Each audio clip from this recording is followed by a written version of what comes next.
Good evening, everybody.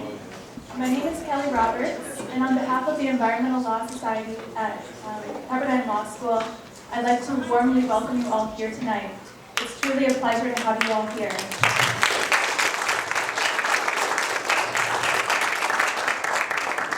We're all looking forward to a very informative evening tonight with Dr. Carpenter, and it was with the help of most of the organization of Ms. Danicola here that we've had the opportunity to host you this evening. Our Environmental Law Society is a growing organization at Pepperdine Law School. We are very active in pursuing environmental law. So we'd like to welcome you all here, our faculty advisor, and also our Vice Dean of the Law School, Shelley Saxer is here as well, and she'd like to warmly welcome you.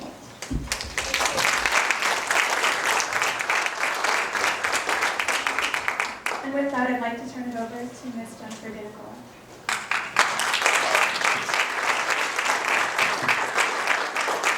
Give me a second to get mic'd.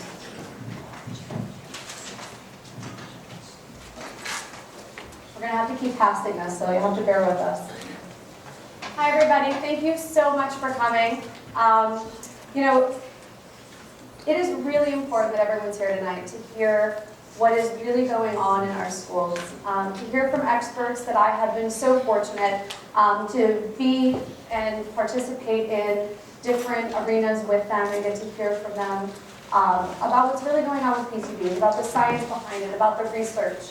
And tonight you guys are really in for a special treat here with Dr. Carpenter. My name is Jennifer Danicola, in case anyone doesn't know. Thank you.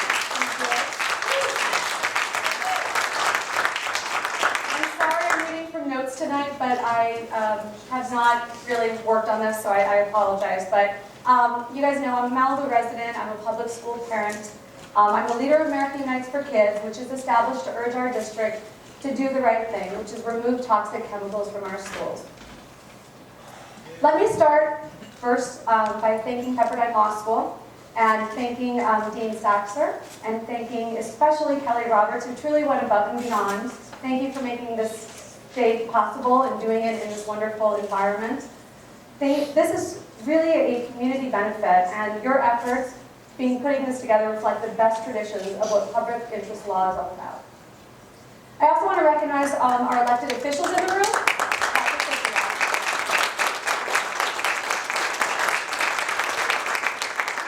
And I'm not going to say them by name because I'm not exactly sure who's here, but I will tell you we have representation from Congressman Liu's office, from Senator Fred Hadley's office. I see we have people in here from the school district and the school board, and from our city council. And thank you everybody for here. If I missed anyone, I apologize, but please come up and introduce yourselves to me afterwards. I hope I didn't miss anybody. Anyway. I'm glad that those in positions of power and influence are here to get the facts right along with the rest of us. This is how our government is supposed to work. We are the people, working together to form a more perfect union and to establish justice. And that's what we're doing here tonight. Because we've all heard a lot from the district about the safety of our schools, and frankly, they haven't been straight with us. Now is our chance to get the facts from the nation's top expert on toxic PCBs found in our schools. It's our chance to get answers to the question the school district doesn't want to address. Dr. Carpenter has spent his career researching how deadly chemicals affect people, and his findings should concern us all. Cancer, thyroid disease, melanoma, diabetes, lower IQ, ADHD. These are just some of the life-altering effects caused by the toxic material that's found in our schools. And it's not just here in Malibu. Harvard researchers estimate that 13,000 to 26,000 schools across the nation have PCBs in them. For example, it's in the window caulking. And this was put into these schools until they were banned by Congress in the 1970s.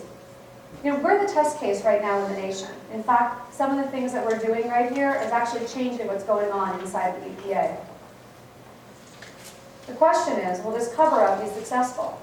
Or will we protect the kids and send a message that it's time for toxic PCBs to finally be removed from our schools once and for all?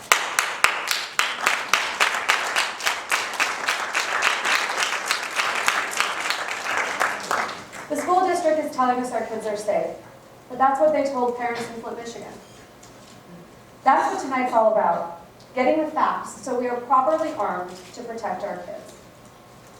The district knows there are toxic PCBs in our school. They recently tested over 10 rooms and 24 tests. Every single one of them had toxic levels of PCBs up to 570,000 parts per million. It's 11,000 times the legal limit.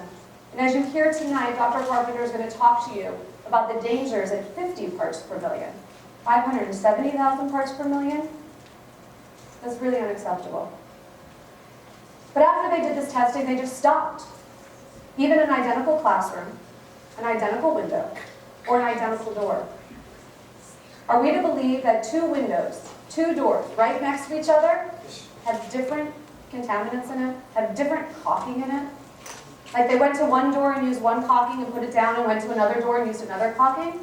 The thought of it is preposterous, but the district expects us to buy into this. And this is not about money. It's about our parents and our kids and our teachers and what we want. We want a healthy environment for all of us. And we know it's not about money because one of our fellow Malibu parents, Cindy Crawford, offered to pay for the testing. That's not the issue. The district has refused all of this. And they've put all this in their cynical don't ask, don't tell strategy that is keeping our kids and our teachers at risk. Parents and teachers had no option but to come together to file a citizen suit against the district in federal court. But it's not for money. It's simply in order to get the school district to do what they're supposed to do to start with, which is just remove the PCBs so our kids and our community can stay together and be in a safe environment and enjoy their school years. And our teachers can put a smile on their face and know that they're safe. They're not worried about opening a window or touching a door frame or worried that there's dust. And just in case that dust has PCBs in it, they're afraid to touch it. Nobody should be going to school under those circumstances. The district has spent $8 million so far to avoid removal and to fight this lawsuit. But the cost of removal, and we've gotten estimates from East Coast experts that do this, $750,000 to $1.5 million to remove all the caulking in all pre-1979 buildings. They've spent $8 million. It would be cheaper for them to follow the law and do the right thing. So we have to ask, what are they trying to hide? The district's cynical strategy knows no bounds. When parents did their own testing, the district called the cops alleging vandalism. The district attorney, of course, refused to file charges and pointed out to the school district that what the parents' test showed was that there's cancer causing illegal levels of PCBs in the school. But the district was not deterred. They then launched a $160,000 private investigation of parents and are seeking financial penalties against them. The result? The districts claimed tens of thousands of dollars of damage to the police, but just last month in a declaration to the under penalty of perjury, they stated that it cost $193 to repair the remediation. They spent $160,000 because of $193. That's a signed declaration from Jim Lees, who was our assistant superintendent, for anyone who doesn't know. The district is not engaging in an honest debate about what is the best course of action for our kids. It's engaged in a strategy aimed at bullying and bankrupting anyone who stands in their way. And the consequences? Here in Malibu, the risk is not theoretical. There are 30 cases of cancer, thyroid disease, and other illnesses at our school. And that's why tonight is so important. And that's why Lisa Lambert is here. Lisa's a teacher at Malibu Middle Public School. She's been diagnosed with thyroid cancer, and the school district is still forcing her to occupy toxic classrooms. She's an incredibly brave woman, and I am blessed to have her be a teacher to our students, to my daughter, and for her to also be a part of this community. She was incredible at a board meeting recently, standing up and sharing with everybody what's really going on in the school, and she's here today to talk to you. Lisa?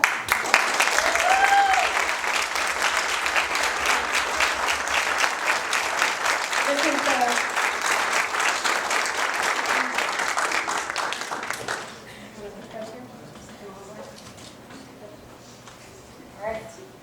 All right, my name is Lisa Lambert, and I teach 6th grade PE at Malibu High School, and this is my 10th year teaching at the school. I'm also known as cancer patient number 1, as I was the first teacher at Malibu High School to be diagnosed with thyroid cancer 3 years ago. At the time of my diagnosis, I was also diagnosed with Hashimoto's thyroid disease. This diagnosis followed years of exposure of high levels of PCBs in my workspace. PCBs that are proven to cause cancer, specifically thyroid cancer and thyroid disease. Yet the district and its lawyers say the teachers and kids are safe. You'll hear from Dr. Carpenter in a few moments that the science shows that the district's claims are false. The only way to eliminate the danger is to remove PCBs from our schools, but the district refuses. They even refuse to completely test our schools. They tested 10 locations, each tested positive. Instead of continuing testing, they stopped, choosing to don't ask, don't tell when it comes to our health. The district says they are continuing to test and report results that they claim are low enough that we are safe, but let me tell you with my own eyes. The district sends in cleaners, then tests, and when the test results are too high, they send in more cleaners to clean again, until they can get the results they want. Even our elementary school science, my own son, elementary student, knows that this kind of testing is wrong. And even after all of that, they say the air in my office tests at a level of 180, 90% of the EPA threshold of 200. Does that sound safe to you? Then the district PR person sends out a notice saying, don't worry, there's no problem. Well, I'm worried, and you should be too. My body is sensitive to PCBs. I have had thyroid cancer, Hashimoto's thyroid disease, and because of complications during my surgery, my vocal cord was paralyzed for 6 weeks, and because of that complication, I can't have the second surgery to remove the whole thyroid, which puts me at risk for thyroid cancer coming back. I was hopeful when Superintendent Sandy Lyon promised to source test my office, but then she backed out after the district's high-powered lawyers advised them to stop testing as part of their strategy.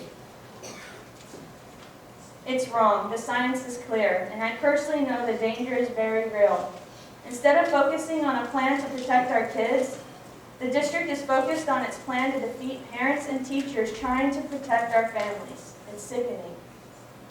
What is the district trying to achieve? Especially when its strategy to avoid testing and avoid removing PCBs is costing many more times than simply doing the right thing. It's time we said enough.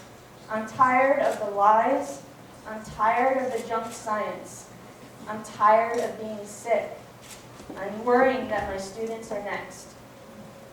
I have 2 little boys who need me, and they will both be at Juan Cabrillo next year. My husband works for the district too, right next door to my office. Let's all work together to protect our families. It's time our government protected us. It's time our school officials stood up for our kids. Isn't that their job? Before I go, I just want to add one thing. I mentioned before that I was patient number 1. We're now up to 30 patients. We must remove the PCBs from our school, and we must do it now. Thank you.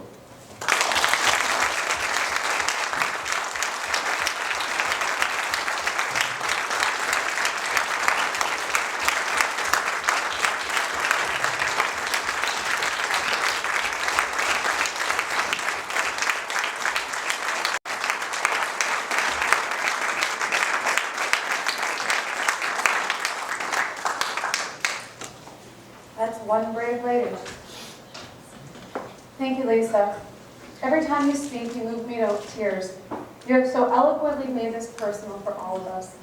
I can't imagine there's anyone in this room that does not fully grasp what we're facing right now, what our teachers are facing on a daily basis, what some of our school board members are fighting for us, what our congressman is fighting for us. Ladies and gentlemen, this is not just a chemical issue. This is a civil rights issue.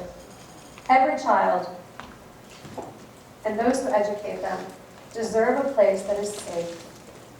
Advisory committees for the U.S. EPA, the World Health Organization, the U.S. Secretary of Health and Human Services, and I can go on and on with all of these, EPA, DTSC acronyms, but let's just say, when someone wants to know what's going on with PCBs, that's the man they call. Dr. Carpenter received his undergraduate and medical degrees from Harvard, and if you're not convinced, I'm just going to say it. He is the real scientist. He's not an environmental service firm like the type the district and corporate polluters hire. He is a true researcher and a true educator. We have been honored by his generosity and his time, his commitment to our community, and tonight, we are incredibly fortunate to have him talk to us and answer our questions. Finally, Dr. Carpenter.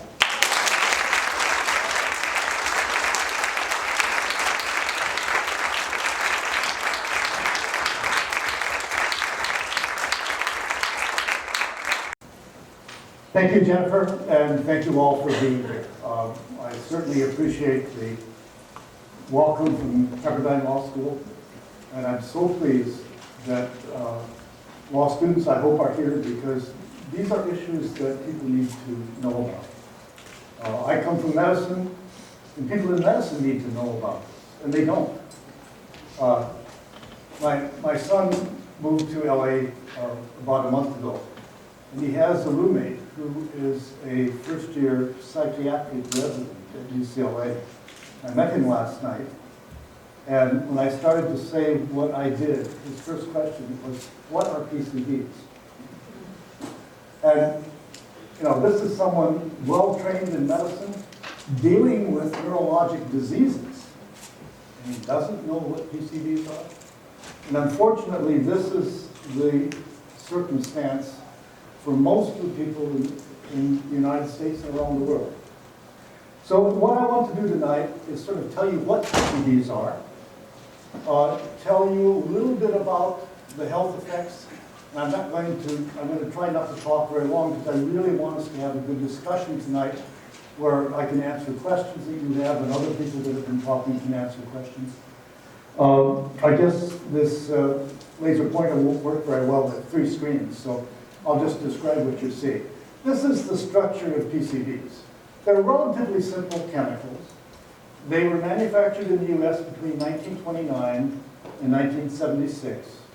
Almost all the PCBs in the U.S. were manufactured by Monsanto, but there were PCBs manufactured in many other countries under many other names.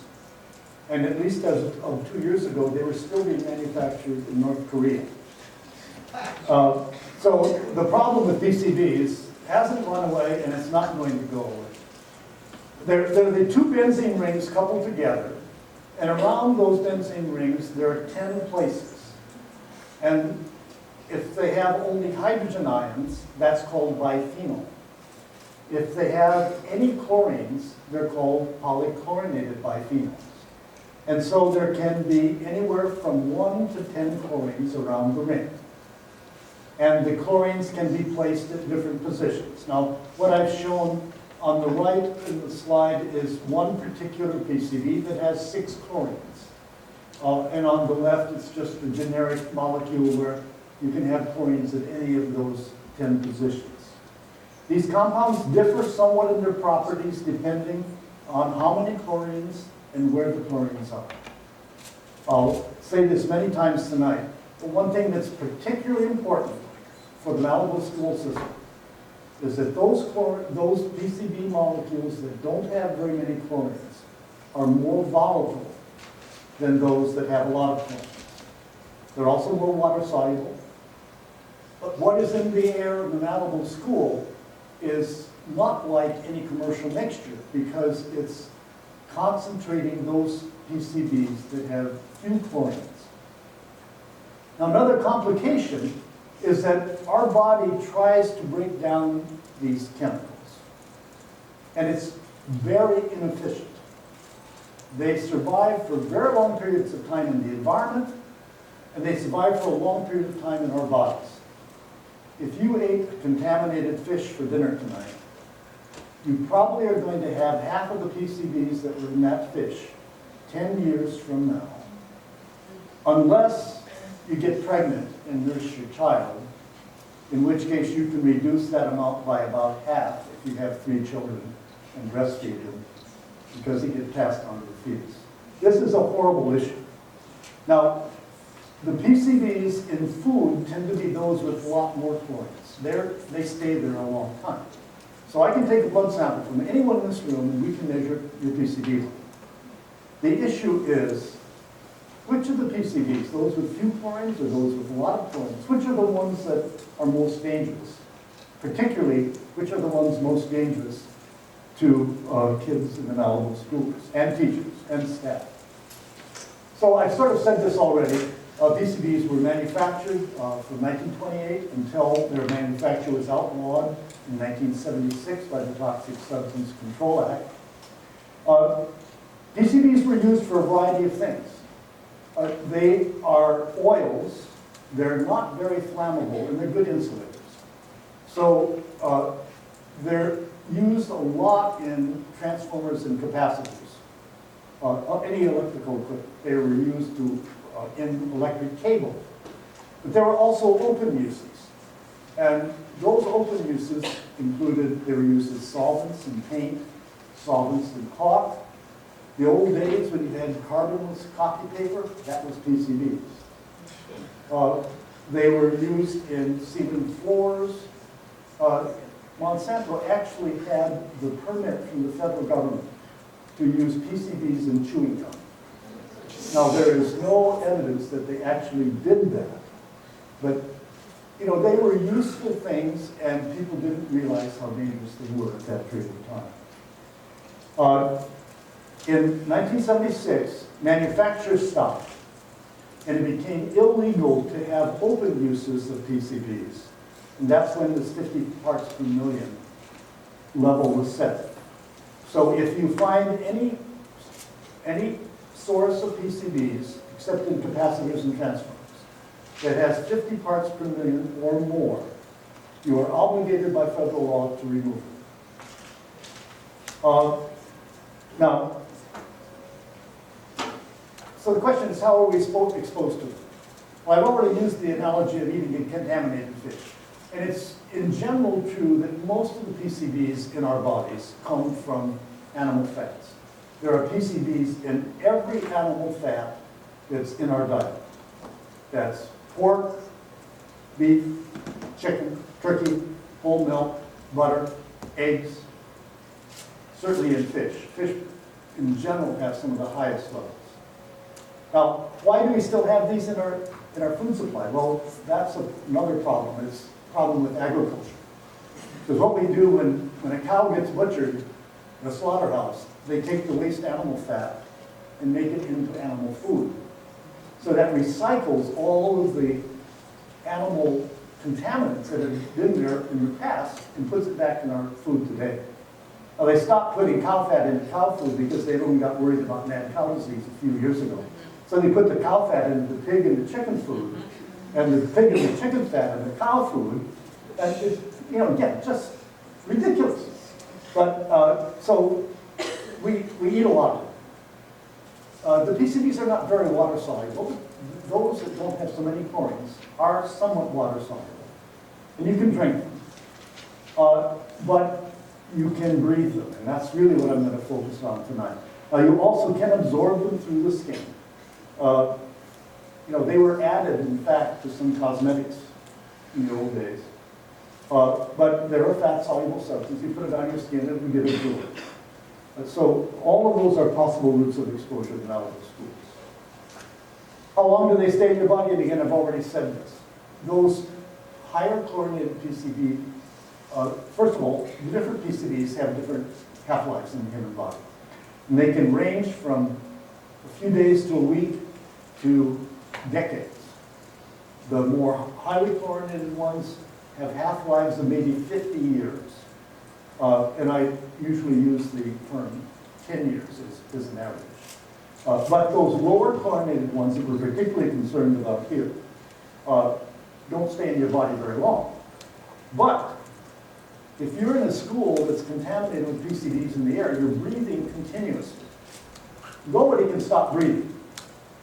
And so even though you may break them down rather rapidly, you're continuously exposed. And just because they don't stay in your body for a long time certainly does not correlate with their not having a biological effect. And in fact, the PCBs in our body are primarily in our body fat. So they're sort of put away. these more highly chlorinated ones.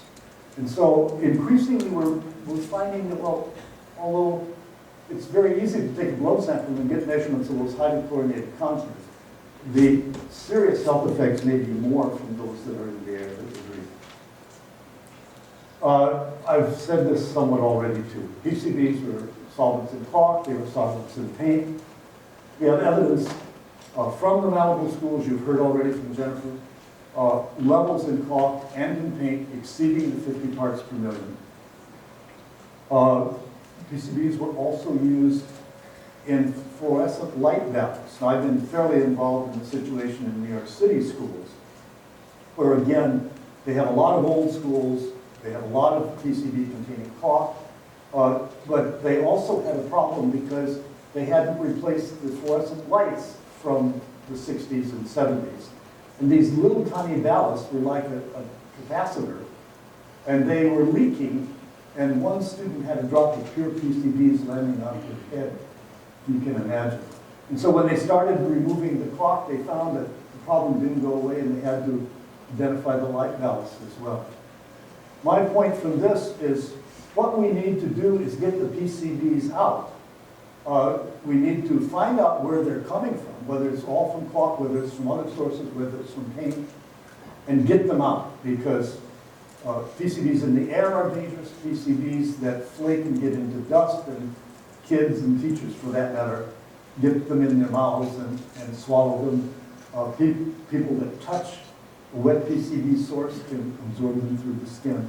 There are lots of different routes of exposure, and to determine how much any person is exposed, you must consider all of those routes of exposure. All right, let me tell you about the diseases concerned. This is a long list, and this is one of the things that people have found so incredible. You know, lead does a lot of bad things. The things that are most striking are they affect the brain. But lead doesn't cause cancer. Lead does have some effects on the immune system. But everybody knows how bad lead is, and I totally agree that lead is just awful. We need to get it out. There's no excuse for lead in our buildings. But PCBs cause more diseases than lead does. Now, I'm going to talk in fair detail about the first 5 of those, so let me not say anything about that right now. I don't have other slides on the effects on the immune system, and this is very important. PCBs suppress your immune system. There are clear reports that document kids with more ear infections, more respiratory infections, kids who don't respond well to vaccinations. Because when you get a vaccination, your immune system develops those antibodies. So that's a very important issue. I'm not going to talk about cardiovascular disease. That is a very serious issue, especially in relation to blood pressure. That's primarily an issue related to older ages and not to children in schools. So let's talk about the neurotoxic effects of PCBs. Take the neurotoxic effects of lead and the neurotoxic effects of PCBs are absolutely identical. PCBs reduce IQ, they shorten the attention span, they cause impulsive behavior, they result in poor school performance. Very clear evidence that PCBs increase the risk of ADHD. That's true also for lead. And it's quite remarkable that these chemicals, very, very different, lead being a metal, PCB being an organic chemical, they do almost exactly the same things, at least in terms of these effects. There are some other effects of PCBs, like the gender-specific behaviors that I'll get to in a little bit. This is an important. So how can a school board, looking at this data, showing in these 10 classrooms in the second round, every single one of them had PCBs, we really must protect students, teachers, and staff. So there is no excuse for not getting the PCBs out of the school. Now, some people are saying, well, we need to do more testing. I don't think you need to do more testing at all. I think the evidence is overwhelming that any building that was built in the 70s as part of the Malibu School complex is contaminated with PCBs.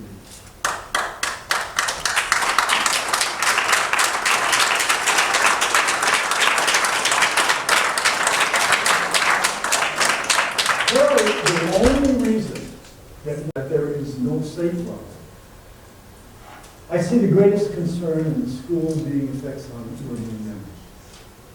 But PCBs also cause cancer. And it needs to be better documented, but you have such strong evidence for elevations in cancer. And diabetes, because this is what I'm involved in right now. It's not an issue that's been raised in Malibu Schools, but PCBs increase the risk of diabetes. If I asked all of you what causes diabetes, type 2 diabetes, you'd say, well, you eat too much, you're too fat, you don't get enough exercise. Well, I wouldn't deny that those are risk factors. But if you eat too much and you're too fat, what are you eating? Well, usually you're eating animal fats. Where are the PCBs? They're in the animal fats. So is it the obesity and the lack of exercise that's causing diabetes? Or is it perhaps what you're eating and how much of it you're eating? Well, we studied 601 adult Mohawks, and we got their fasting glucose level, we got their medical history, we took their serum PCBs, and we identified. So PCBs are causing a hypothyroid state. Now again, none of these values are out of the range that your physician would say is abnormal. But what it is showing is more is worse. And we have done the same kind of thing in the adult Native Americans. And what we find, now this is comparing, taking adults, dividing them into 4 groups based on the lowest order of PCBs, the second, third, and the highest. You compare the lowest to the highest, there was a greater than 4-fold greater risk of having hypothyroidism, up to 10 chlorines. But that's the structure of thyroid hormone. And you look at it, and it doesn't look that different from PCBs. Thyroid chlorines, those with higher numbers have lung cancer, although he was not a smoker. His wife, a year younger than he, was diagnosed with thyroid cancer in 2011. These haven't been added to new transformers and capacitors for quite a while. So when they're being replaced, people didn't know. Everybody gets concerned about cancer, and appropriately so. The International Agency for Research on Cancer, which is part of the World Health Organization, is the children born to mothers that consume this PCB contaminated oil. Now, there are 4 curves. They go from the upper left at age 4, age 5, age 6, and 7. Very, very different. Lead being a metal, PCB being an organic chemical. They do almost exactly the same things, at least in terms of these effects. So let's talk about the neurotoxic effects of PCBs. Take the neurotoxic effects of lead and the neurotoxic effects of PCBs are absolutely identical. PCBs reduce IQ, they shorten the attention span, they cause impulsive behavior, they result evidence that they actually did that. But, you know, they were useful things and people didn't realize how dangerous they were at that period of time. In 1976, manufacturers stopped. And they survived for a long period of time in our bodies. If you ate contaminated fish for dinner tonight, you probably are going to have half of the PCBs that were in that fish 10 years from now. Unless you get pregnant and nurse your child, in which case you can reduce that amount by about half if you have 3 children and breastfeed them, because they get passed on to kids. This is a horrible issue. Now, the PCB Malibu Schools for 5 years, you're going to die of cancer. No, that's not true. But you're at greater risk than someone that's not exposed. That is true. Yes? How about blood testing? How effective is that? And what's the process? Question is, how about blood testing? The answer is it's not very effective. Or any health professional dismiss that and say, you know, you people are just hysterically. Absolutely, it's ignorant, it's unethical, and it's grossly incompetent. All right, well, let's go on, because PCB effects don't stop there. Most PCBs mimic the female sex hormone estrogen. And this is another example. The thyroid and the sex hormone are what's called endocrine disruption, where chemicals alter the endocrine balance in our bodies. If a young girl is exposed to PCBs, she will reach puberty at a younger age than she would if she didn't have those PCBs in her body. Now, is that a disease? No, that's not a disease. It's a perturbation of normal physiological development. But PCBs, not only do they mimic estrogen, but they also reduce testosterone. So that tends to feminize men. And we've seen that in both boys and adults. This is just a plot of the age at which girls reach puberty in relation to a log of the concentration of the PCBs. And what you see is the higher the PCBs, the more likely the girl would have reached puberty at any age. Now, it's interesting that lead has actually the opposite effect here. But both of these alter endocrine systems. Finally, I'm going to talk a little bit about diabetes, because this is what I'm involved in right now. It's not an issue that's been raised at Malibu Schools, but PCBs increase the risk of diabetes. Now, if I asked all of you what causes diabetes, type 2 diabetes, you'd say, well, you eat too much, you're too fat, you don't get enough exercise. Well, I wouldn't deny that those are risk factors. But if you eat too much and you're too fat, what are you eating? Well, usually you're eating animal fats. And where are the PCBs? They're in the animal fats.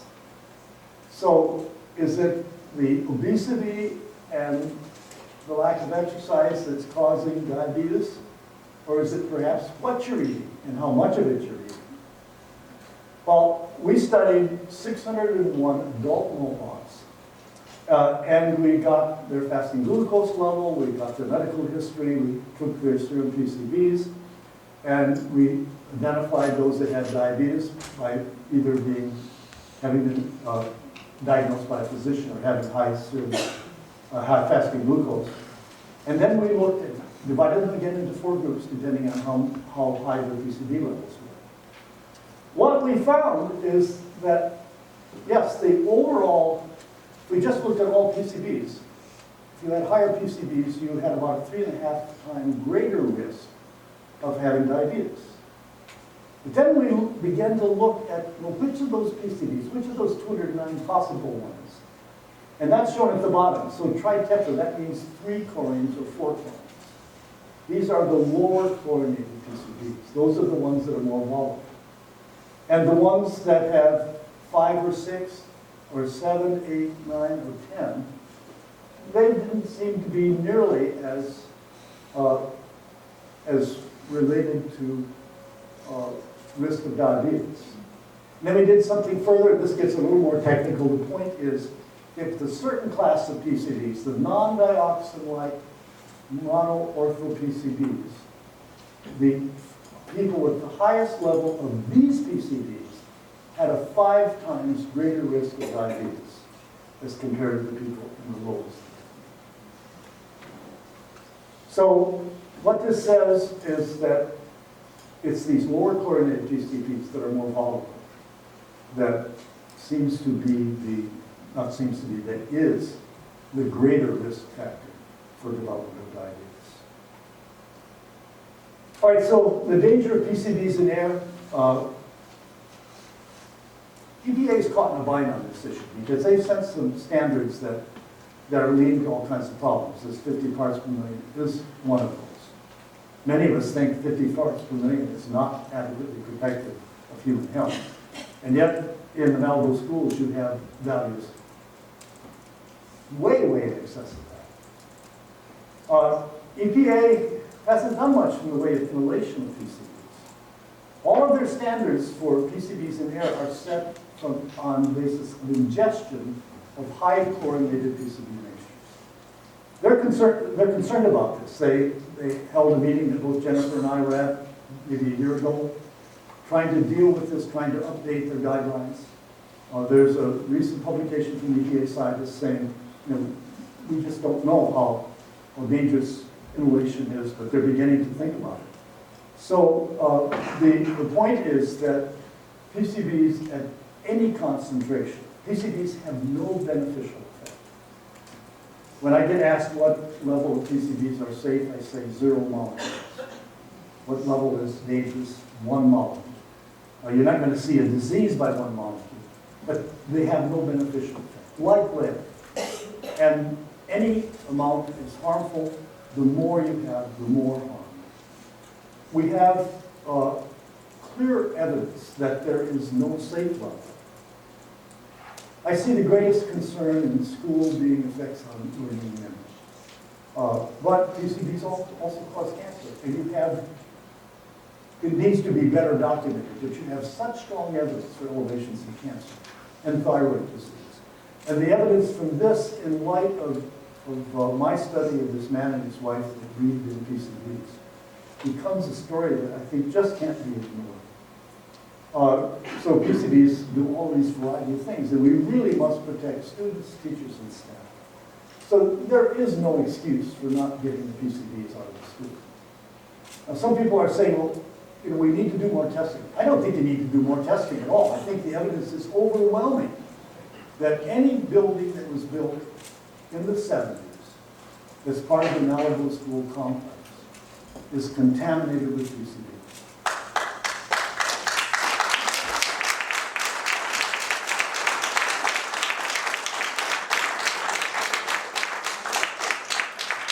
The only reason that more testing is not done is the law makes it very clear, if you find it, you must remove it.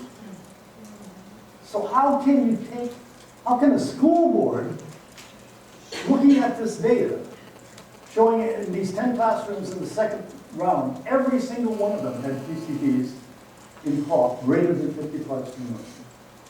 How can they refuse to do anything about all of the other rooms? It just boggles the mind. Children go to school to learn, and they should not be poisoned by breathing poisonous air.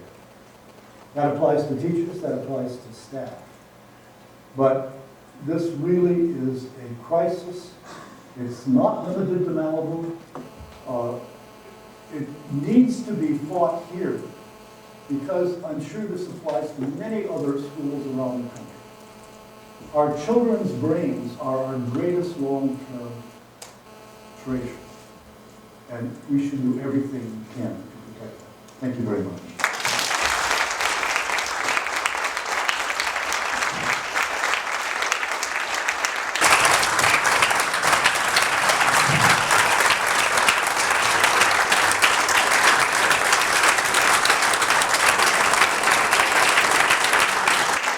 Thank you.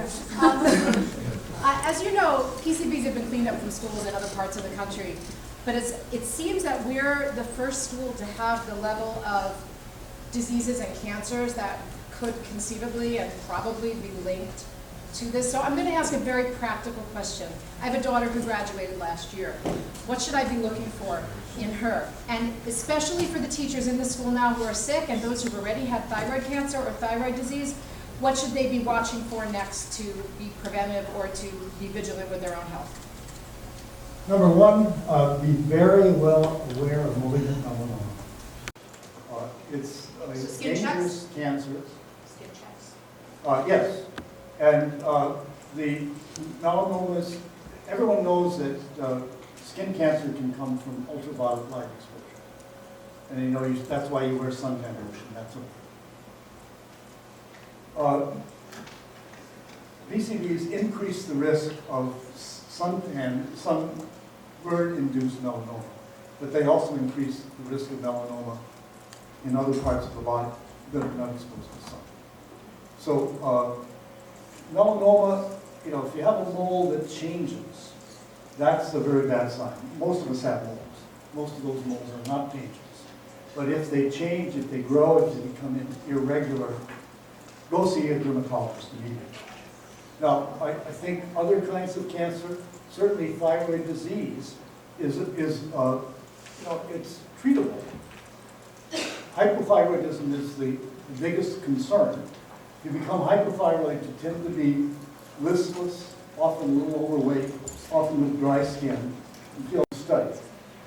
In Taiwan, back in, I believe, the early 70s, there was an episode of PCB poisoning. They were using PCBs as a heat exchange fluid in a machine that was making rice oil for cooking. There was a leak in that heat exchange machine, and PCBs ended up in the cooking oil. And many people used that cooking oil for a period of time. Now, there were no reported adverse health effects in the adults at that time. But these are distribution curves of the children born to mothers that consumed this PCB-contaminated oil. Now, there are 4 curves. They go from the upper left at age 4, age 5, age 6, and 7. The curves on the right with the open circles are the distribution of IQ in children whose mothers did not consume PCBs. And what you would expect, there's a range of IQ in the general population. Some kids are very bright, some kids are less bright. The curves on the left in the closed circles is the IQ distribution of the children born to the mothers that ate the PCBs. What you see is that curve is shifted downward by about 5 IQ points. Now, there are some very bright kids that had PCB exposure, but none of them were as bright as they would have been had they not been exposed to PCBs. And it is such a tragedy to have a school where the whole point is to educate children, a school that's contaminated with a chemical that reduces their ability to learn. Furthermore, notice that there seems to be no recovery. Now remember, these children were exposed only before birth. It's not inhalation, but this is from food. But they were exposed only before birth. And if anything, the 7-year-old data shows a greater difference than the 4-year-old data. Another reason why we just cannot tolerate having children in a school where their intelligence is going to be reduced because of exposure to PCBs.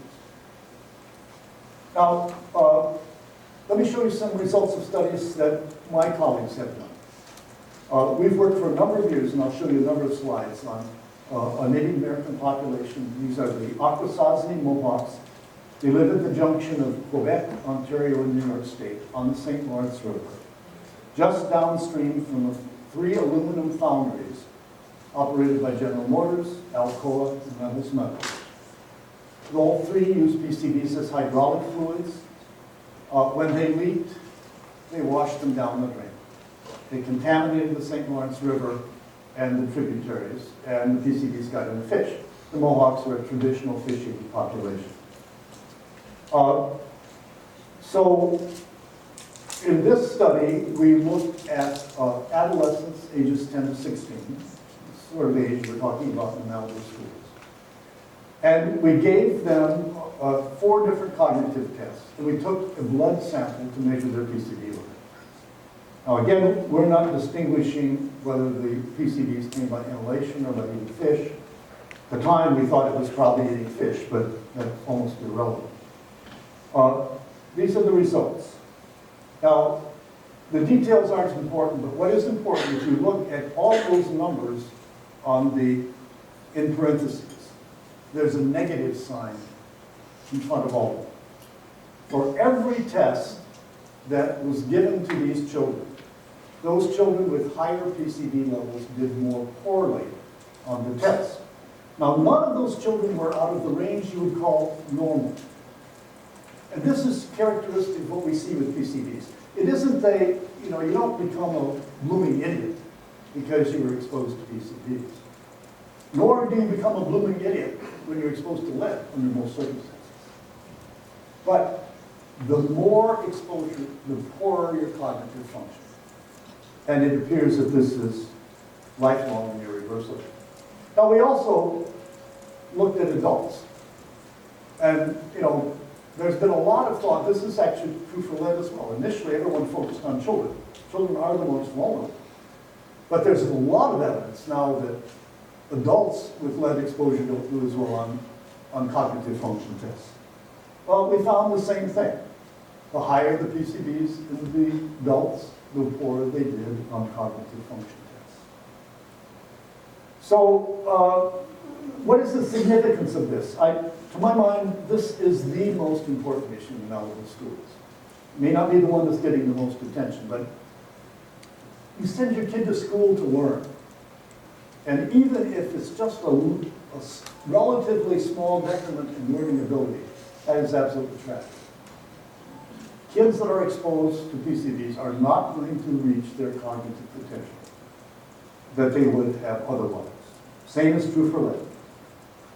That doesn't mean they will, you know, not be able to function in society. But we certainly all know that what you accomplish in life is related to your intelligence. A few other factors like drive as well, but intelligence is absolutely critical. So small shifts in IQ have a major difference from a societal basis. This is a slide I really like. It's from Herb Needleman, who Bob mentioned was the lead expert that was hounded by the lead industry. So let's take that there is a distribution of IQ that the average person has an IQ of 100. Well, there's some people that are really gifted and have a much higher IQ, and there's some people that, well, mentally retarded is a term we're not supposed to use any longer, but they were intellectually handicapped. And if you shift that curve down by just 5 IQ points, which is what PCB exposure does, also what lead exposure does, you dramatically reduce the number of gifted, you dramatically increase the number of intellectually handicapped people. From a societal point of view, this is a major thing. All right, let's talk about PCBs and cancer. Everybody gets concerned about cancer, and appropriately so. The International Agency for Research on Cancer, which is part of the World Health Organization, in 2013 declared all PCBs to be known human carcinogens. And I was a member of that panel. That the evidence was strongest for malignant melanoma, the evidence was strong for breast cancer and non-Hodgkin's lymphoma, and the report acknowledges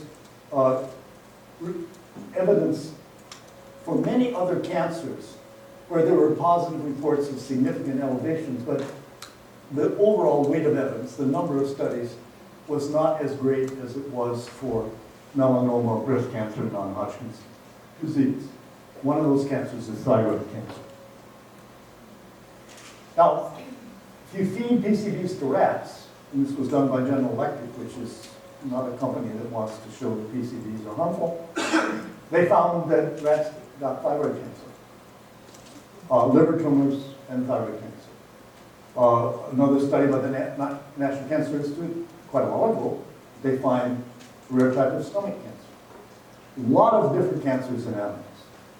Now let me tell you about a case that I was involved in as an expert witness. This was a case in Louisiana of a man and his wife that worked at a company that was trying to recycle waste oils from capacitors and transformers and other places. You've already heard this 50 parts per million. Well, PCBs haven't been added to new transformers and capacitors for quite a while.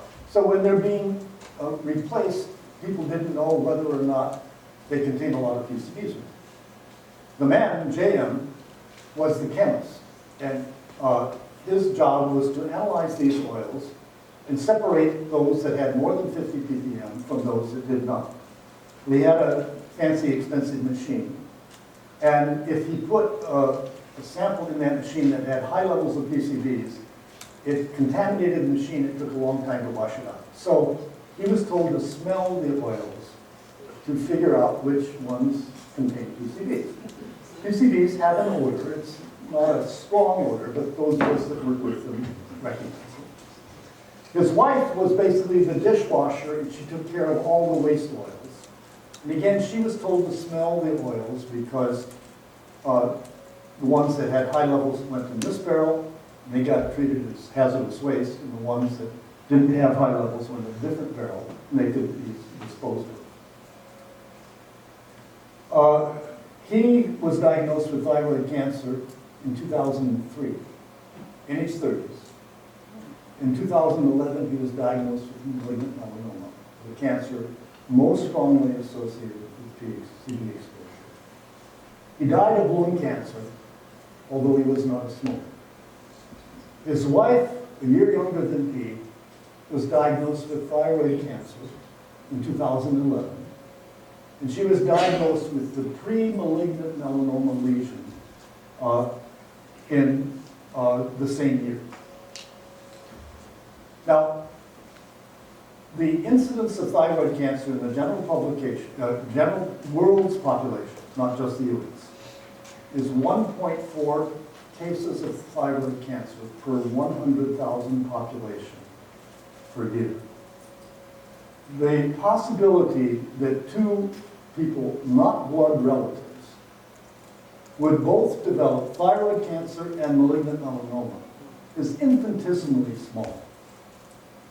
So this story, even though it's an N of 2, only 2 people, convinces me that inhalation of PCBs causes thyroid cancer, causes malignant melanoma.